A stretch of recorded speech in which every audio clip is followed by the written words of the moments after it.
The throne room of Empress Mirai stretched high above the heads of everyone who entered. Walls made of blue crystal caught the light from 3 suns outside.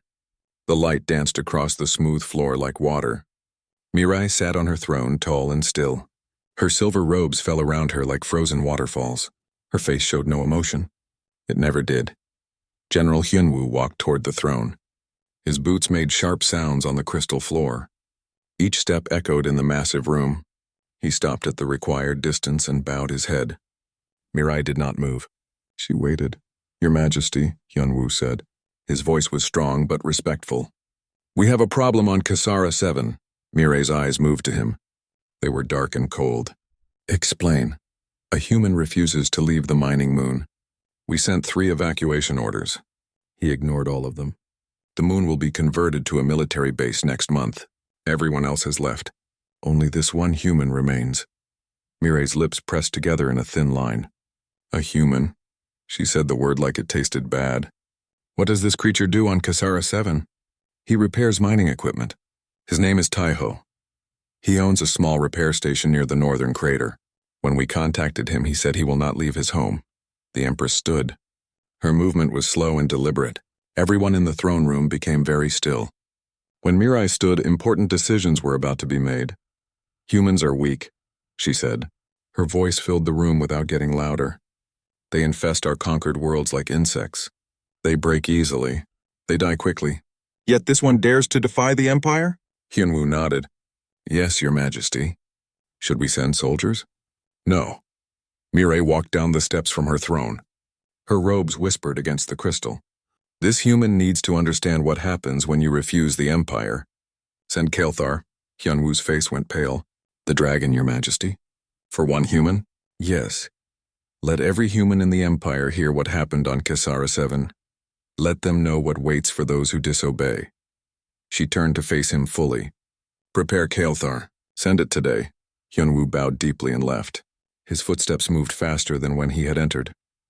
Far away on the gray surface of Kasara 7, Taiho wiped grease from his hands. His repair station was small but organized. Tools hung on walls. Parts were sorted in labeled boxes. Everything had its place.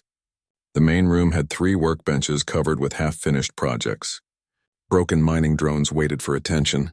A damaged air filter sat in pieces. Taiho was not a tall man. His hair was black and often messy. His hands were permanently stained from years of working with machines. His clothes were simple and practical. He wore a gray worksuit with many pockets. Each pocket held tools. The communication screen on the wall blinked. Taiho ignored it. He knew what it would say. The Empire had been sending the same message for weeks. "Leave Kasara 7. Evacuation is mandatory. No exceptions, but this was his home. His father had built this repair station 30 years ago. Taiho had grown up here. He had learned to fix machines in this very room. His father was buried on a hill 2 kilometers away. His mother was buried beside him. Taiho would not leave them.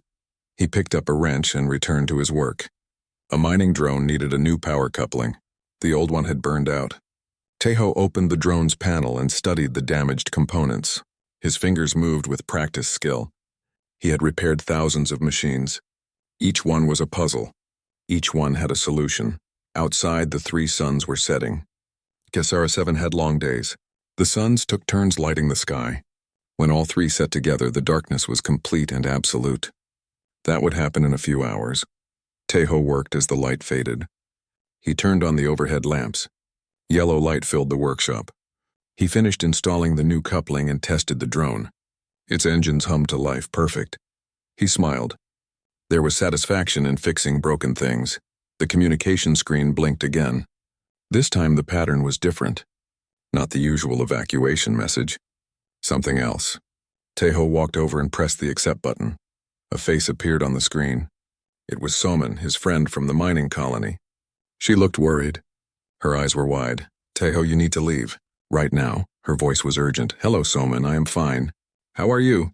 Taiho kept his voice calm. "Do not joke. I heard from someone in the Imperial fleet. They are sending Kael'thar. Do you understand? The dragon is coming for you." Taiho was quiet for a moment. He had heard stories about Kael'thar. Everyone had. The dragon was a weapon. It was created in Imperial laboratories. Scientists had twisted genetics and technology together to make something terrible. Kelthar was 40 meters long. It breathed fire hot enough to melt steel. It had destroyed 3 colonies. Thousands had died. When? He asked. Tomorrow. Maybe sooner. Tejo, please. Get on a ship. Leave now. You can come back later. No. His voice was gentle but firm. This is my home. Your home will not matter if you are dead.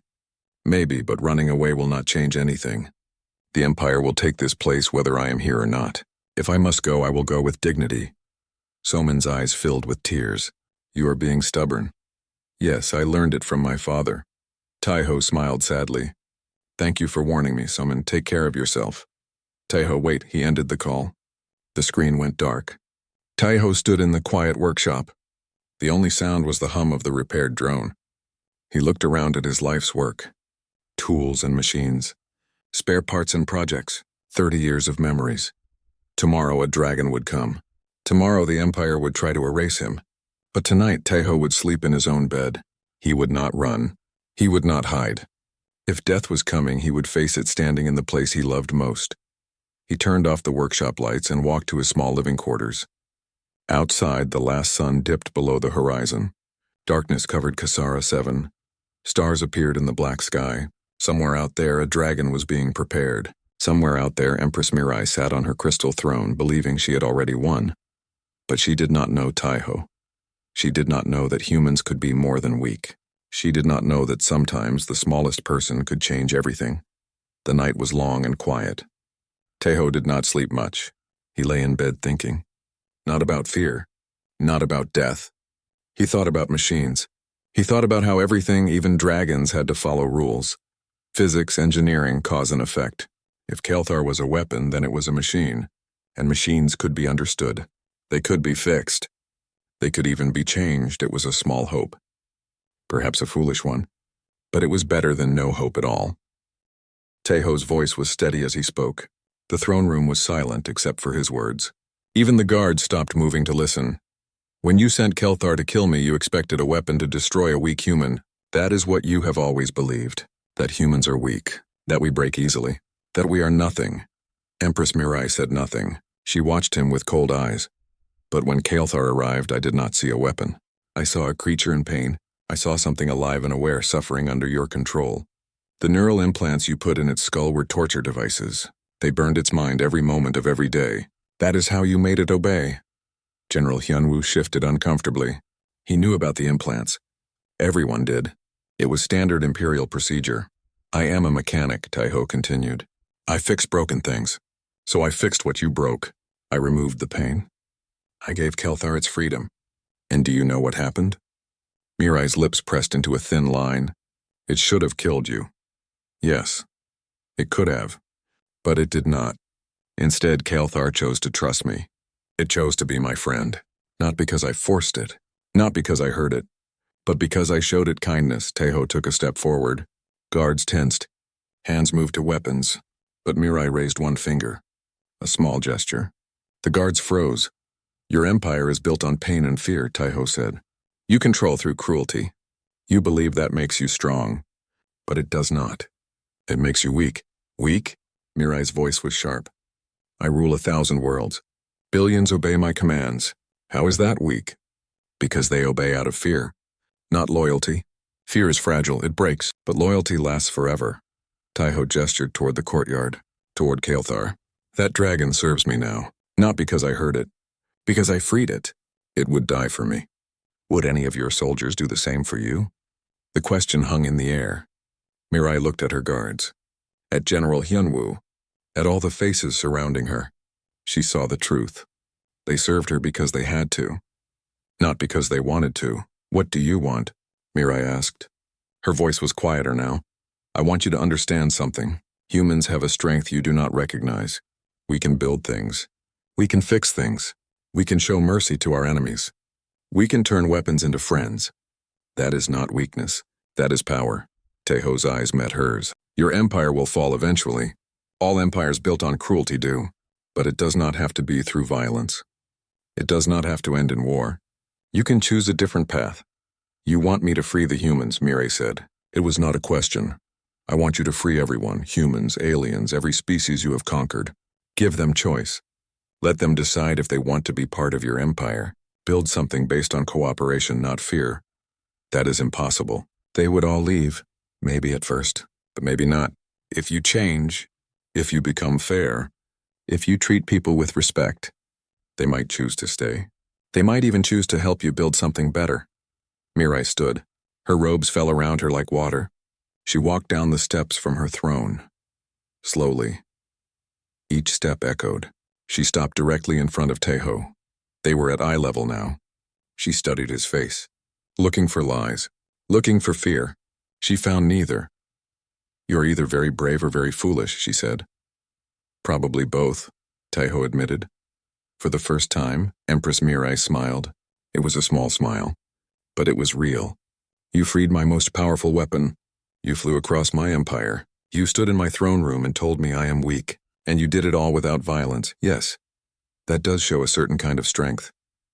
She turned away, walked back to her throne, but she did not sit. She stood beside it, thinking. The entire room waited.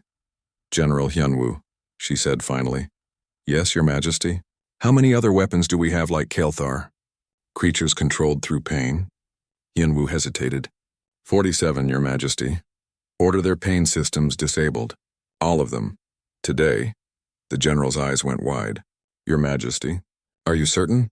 I am. If this human can turn one dragon into a loyal companion, imagine what might happen if we stop torturing all of them. Perhaps we will have 47 new allies instead of 47 slaves. Taiho felt hope rising in his chest. Was this really happening? Mirai turned to face him again. As for the humans and other conquered peoples, I will not free them all at once.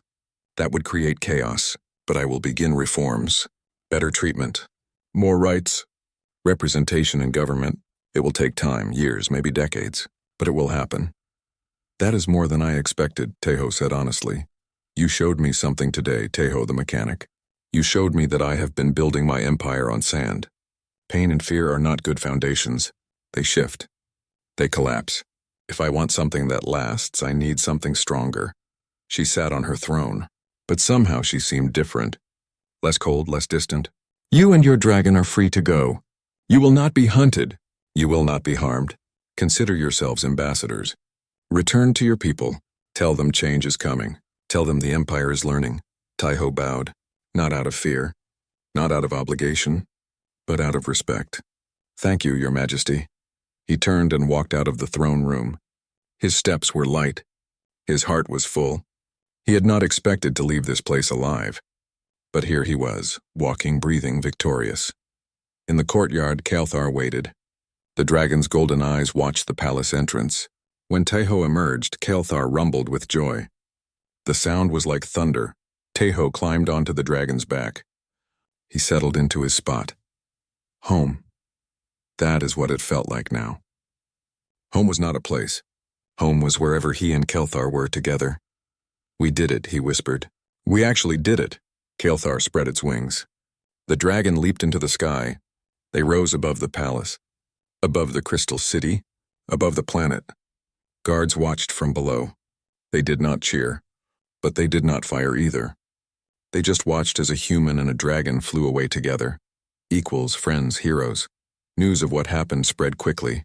Across the empire, across every conquered world, a human mechanic had faced the Empress and lived.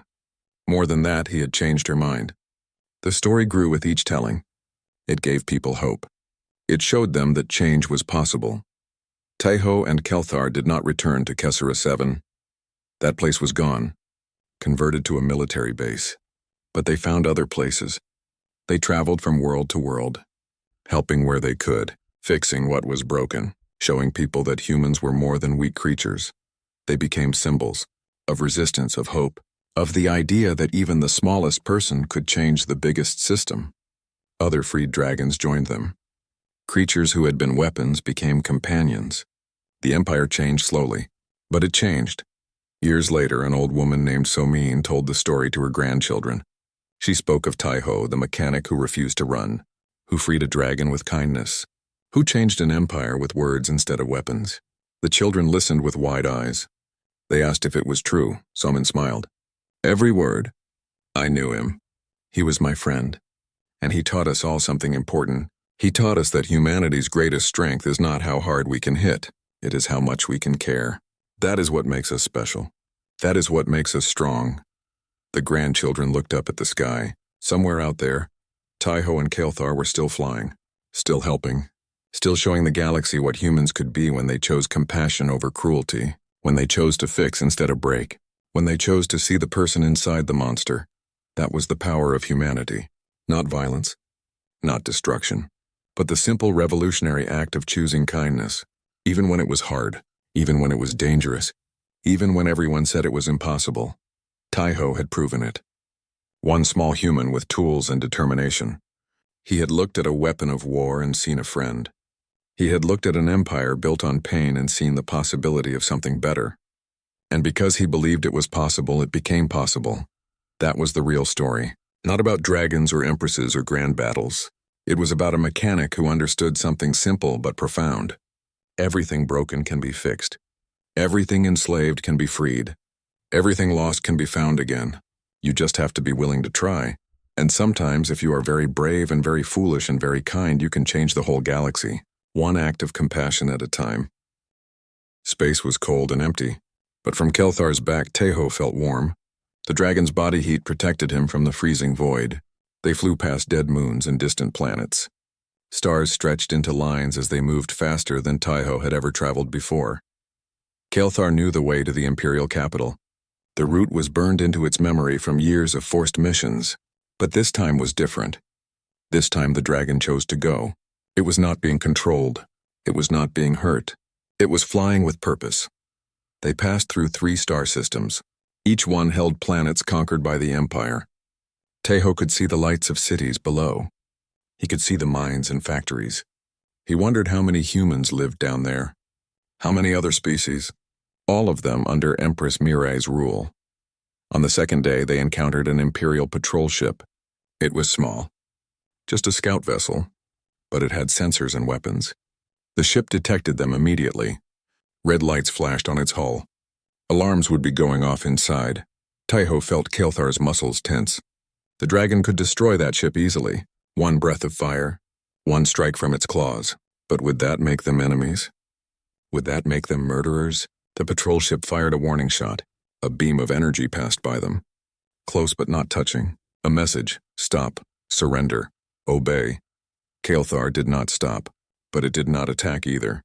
Instead, the dragon accelerated. Wings beat faster.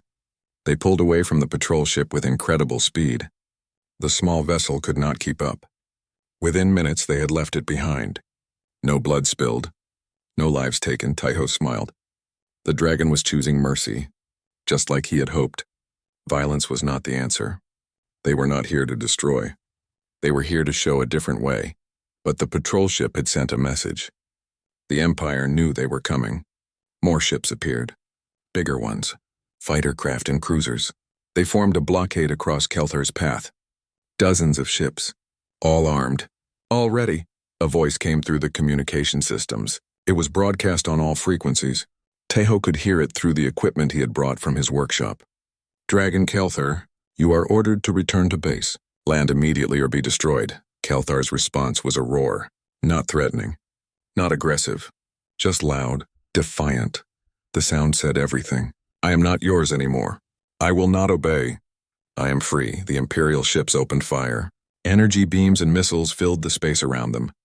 Kael'thar twisted and turned. The dragon moved like water. Like wind, every attack missed. The dragon was too fast. Too agile. Years of training and instinct took over.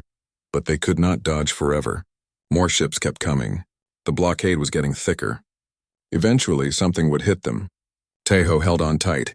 He trusted Kael'thar, but he was also afraid.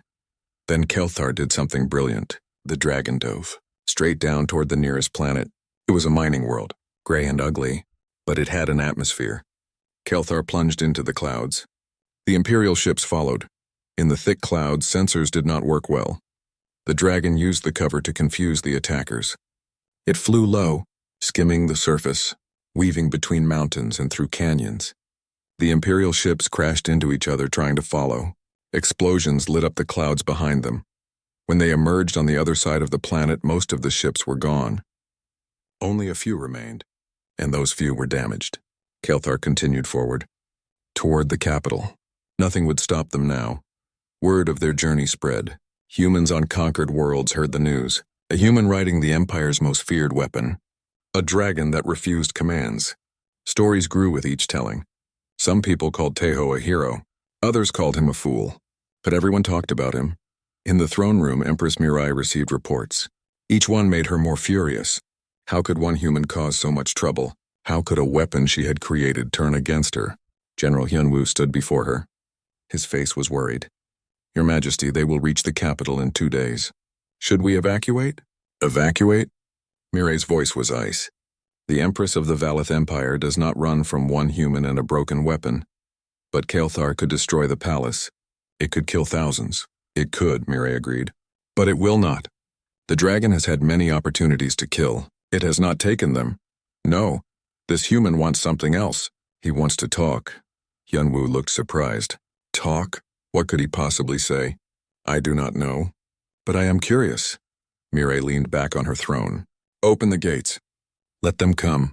I want to meet this mechanic who thinks he can challenge an empire. Your Majesty, that is dangerous. Life is dangerous, General. Send the order. When they arrive, let them land in the courtyard. Prepare guards, but tell them not to attack unless I command it. Hyunwoo bowed and left. He did not understand the Empress's decision, but he would obey. That was his duty. 2 days later, Kelthar and Tejo approached the capital world. It was beautiful. 3 rings orbited the planet. Each ring sparkled with cities and stations. The planet itself was covered in crystal structures. Everything reflected light. Everything shined. The defense systems did not fire. The gates were open. Ships moved aside. It was like the Empire was welcoming them. Tejo knew it was a trap. But what choice did they have? They had come this far. They had to finish it. Kelthar descended toward the palace. It was the largest building on the planet. Towers reached into the sky. Crystal walls caught the light of the 3 suns. The courtyard was massive, big enough for a dragon to land comfortably. Thousands of soldiers lined the walls, all of them armed, all of them watching. But none of them fired. They just waited. Kelthar landed in the center of the courtyard. The impact shook the ground. Dust rose, wings folded. The dragon lowered its head so Tejo could climb down. Tejo's legs were shaky. He had been riding for days, but he stood tall. He walked forward, toward the palace entrance, toward the throne room, toward Empress Mirai. The doors opened. Guards stepped aside. The path was clear. Tejo walked alone. Kelthar stayed in the courtyard, watching, ready, but trusting Tejo to do what needed to be done. The throne room was exactly as Tejo had imagined. Beautiful and cold. Empress Mirai sat on her crystal throne. She looked down at him. Her face showed nothing, no anger, no fear, just interest. Tejo stopped at the required distance. He did not bow. He stood straight, looking at the Empress with steady eyes. So, Mirai said. Her voice echoed in the vast room.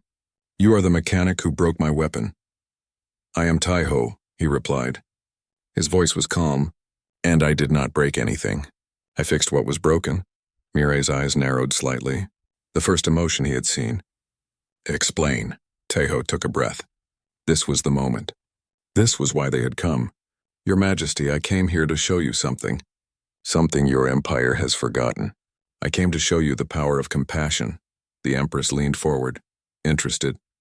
Continue, and Tejo began to speak. Kelthar's roar faded into the distance. The dragon lowered its head and looked at Tejo. The red glow in its eyes was softer now, less angry, less pained.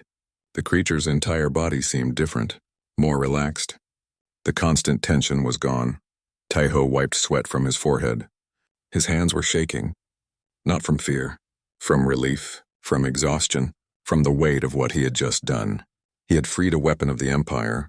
There was no going back now. How do you feel? He asked. He knew the dragon could not answer with words, but maybe it could understand. Kelthar made a sound, deep and rumbling, almost like a purr, if dragons could purr. The creature moved its head closer to Tejo, so close that he could feel the heat of its breath. Then very gently it pressed its snout against Taiho's chest. The touch was careful, deliberate, like a thank you. Taiho reached up and placed his hand on the dragon's scales. They were warm under his palm. He could feel the life inside this massive creature, the intelligence, the awareness. This was not just a weapon. This was a person, a different kind of person, but still a person. The pain amplifier is disabled, Taiho explained, but you still have 2 other ports. They are control systems. The Empire can still send commands through them. They can still make you obey. Would you like me to remove them too? The dragon pulled back. Its eyes focused on Taiho with intense concentration. Then it nodded.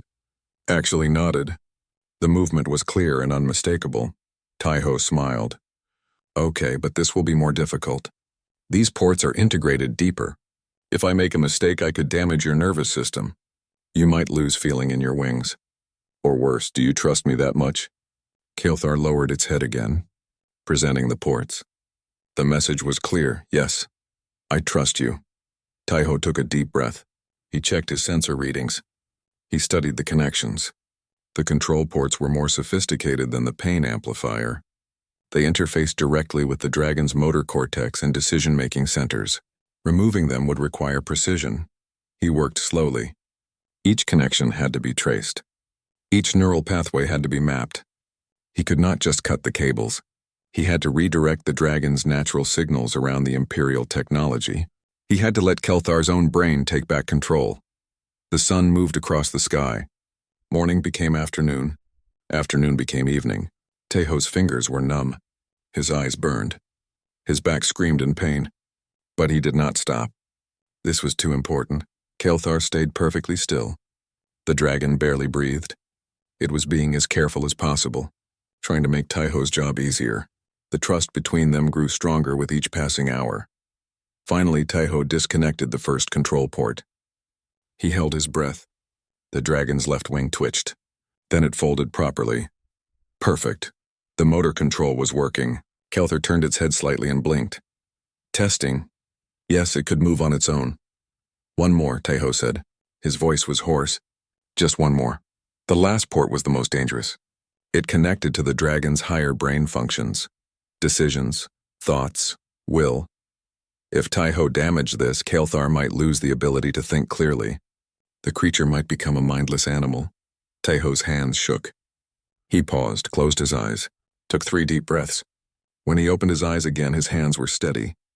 He had to do this right. Kael'thar deserved that. He worked with extreme care. Every wire, every connection, every neural pathway. He traced them all. He understood them all. Then slowly he began the disconnection sequence. One connection at a time, redirecting signals. Restoring natural pathways, the last wire came free. Taiho pulled the port out of the dragon's skull. The metal interface came out with a soft click. Then he sealed the opening with medical foam. It would heal naturally over time. It is done, Taiho whispered. You are free.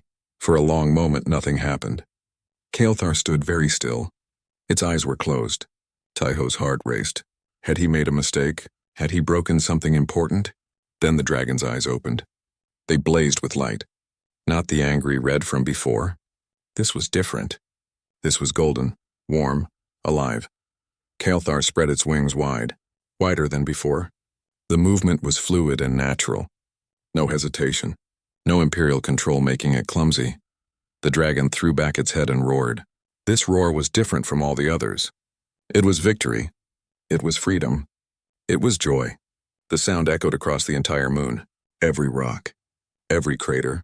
Every empty building. All of Kasara 7 heard the cry of liberation. Then Kael'thar did something that made Taiho's eyes go wide. The dragon bowed. A full, deep bow. Its head touched the ground. Its wings folded. It was a gesture of respect, of gratitude, of friendship. Taiho walked forward. His legs were weak. His whole body ached. But he forced himself to move. He placed both hands on the dragon's head. You do not have to bow to me. You are not a slave anymore. You are not a weapon. You are yourself. Kael'thar lifted its head. Those golden eyes studied Taiho, really looked at him, saw him as a person, as an equal, as a friend. Then the dragon did something unexpected again. It lowered its shoulder. The movement was clear, an invitation. Teho stared. Was Kael'thar asking him to climb on? You want me to ride you? Teho asked. The dragon nodded. Then it looked up at the sky. The meaning was obvious. We should leave. Together, Teho understood. The Empire would know something was wrong soon. Kael'thar had not destroyed the repair station. It had not killed the human. Imperial sensors would be watching. Ships would come. Soldiers would come.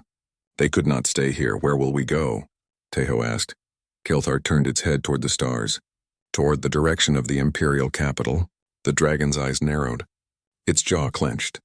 The message was clear again. We go to face them. We go to show them what they created. We go to show them what happens when you free a slave. Teho felt fear. Of course he did. The Imperial capital was the most defended place in the galaxy. Going there was suicide. But he also felt something else. Something stronger than fear. Purpose. This was not just about him anymore. This was about every human suffering under the Empire. This was about every creature enslaved like Kael'thar had been. Okay, he said. Let's go together. He climbed onto Kael'thar's shoulder. The scales provided good grip. He settled into a spot where the dragon's neck met its body. It felt secure, safe. The dragon's warmth surrounded him. Kael'thar stood to its full height. Wings spread wide. Muscles tensed. Then with a powerful leap, the dragon launched into the sky. Teho held on tight. Wind rushed past him. The ground fell away. Kisara 7 became small below them. They climbed higher, faster. The atmosphere thinned. Stars became visible even though the suns were still up. Kael'thar flew with incredible grace. Every movement was precise, perfect. This was how the dragon was meant to fly. Free, unchained, in control of its own destiny. Teho looked down at the moon one last time. His home, his workshop, his parents' graves. He was leaving it all behind. But he was not alone. He had a friend now, a companion, a dragon who had chosen to trust him. Together they flew toward the unknown, toward danger, toward the very heart of the Empire. A small human mechanic and a freed dragon, two unlikely allies, two souls who had found each other in the darkness, and together they would change everything. The morning came slowly to Kisara 7. First one sun appeared over the horizon, then the second. Light spread across the gray rocks and dusty plains. Teho was already awake. He had been awake for hours. He stood outside his repair station with a cup of hot tea. Steam rose from the cup into the cold morning air. The sky was clear. No clouds, no ships, just empty space above and empty ground below. Teho drank his tea slowly. He wanted to remember this moment. The quiet, the peace, the feeling of being home. Then he saw it. A dark shape in the sky. At first it was just a dot, small and distant, but it grew larger with each passing second. Teho's hand tightened on his cup. His heart beat faster. The dragon was coming. Kael'thar descended like a falling star, wings spread wide, blocking out the suns. The creature was enormous. Scales covered its body, each one as large as Teho's hand. They were black and purple, shimmering with an oily sheen. The dragon's head was massive. Horns curved back from its skull. Eyes glowed red like burning coals. The sound hit next. A roar that shook the ground. Windows rattled in Teho's repair station. Dust rose from the surface. The roar was not just loud. It was felt. It vibrated in his chest. It filled the air with raw power. Kael'thar circled overhead. Once, twice, 3 times. Each circle brought it lower. Teho could see details now. Metal plates embedded in the dragon's skull. Cables running along its spine. Glowing ports near its shoulders. This was not just a creature. It was a machine too. Biology and technology merged together. Teho ran back inside. Not to hide. Not to escape. He went to his workshop. His hands moved fast, gathering tools and equipment. He pulled out his sensor array. It was a device he used to diagnose broken machines. It could detect electromagnetic signals, heat patterns, and energy flows. He powered it on and pointed it at the ceiling, tracking the dragon above. The sensor screen filled with data. Teho's eyes widened. What he saw was unexpected. The dragon's body gave off normal heat signatures. But its head showed something different. Intense electromagnetic activity, concentrated in 3 locations. The metal plates he had seen were not armor. They were neural interfaces, control systems, and there was something else. The signals were wrong. They pulsed in chaotic patterns, sharp spikes followed by deep valleys. It looked like pain. The dragon's neural activity looked exactly like pain. Outside, Kael'thar landed. The impact shook the building. Equipment rattled on the shelves. Taiho grabbed his sensor and ran to a window. The dragon was 50 meters away. Its massive body coiled like a snake. Wings folded against its sides.